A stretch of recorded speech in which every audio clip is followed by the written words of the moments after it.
Well, one of the crops that we're really excited about in our Vegetables Around the World garden is our fava bean crop.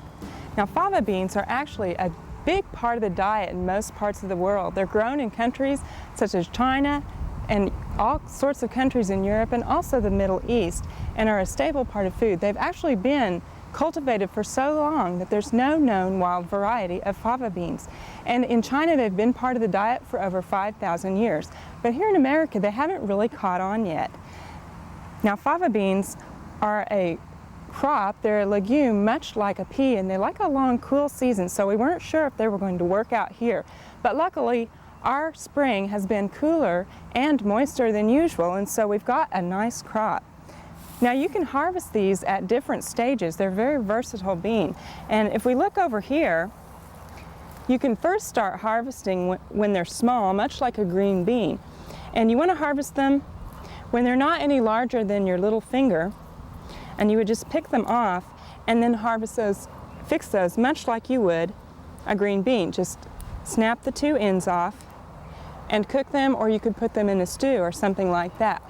Well, if you want to, you can also wait for a little bit different flavor and texture until they get larger and harvest the pods. We've got some down here that are ready to go.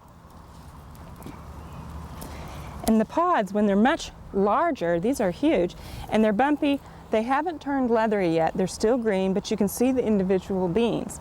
And when they're at this stage, you don't want to cook this whole bean, but what you want to do is break off the ends here and kind of peel that back.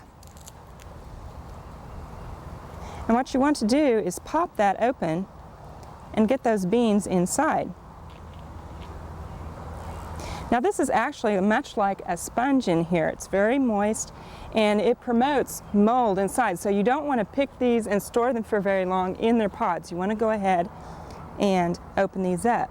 Now you can remove these beans and you can cook those in dishes, but what you want to do before you cook them is blanch these. You would boil them in water for about 30 seconds and then plunge them into ice water, and that way you can remove the skins on these beans. There's actually a skin on the outside that can have a little bit of a bitter taste, so you're going to want to remove these, which is kind of hard to do without blanching, but I'll do that here for you real quick so you know what you're looking for when you do that.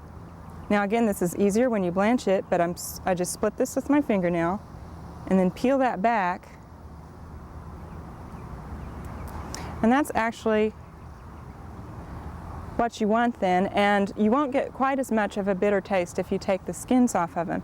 Now at this stage, they're ready to be, they can either be stored in the refrigerator or you can freeze these for later use and use them in soups or several different dishes from the Middle East or China or something like that. So they're fun to play with.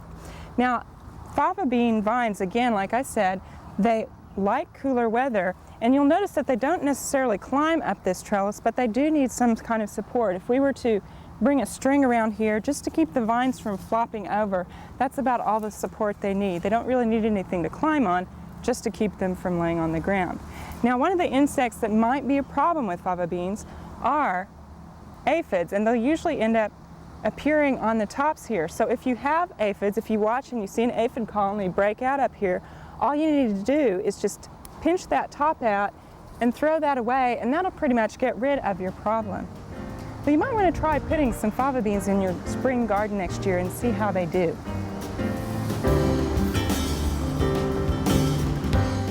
We hope you enjoyed this video. It's part of our OK Gardening Classics YouTube channel. You can also find more recent videos on our Oklahoma Gardening YouTube channel. And join us on social media for great gardening tips, photos, and discussion.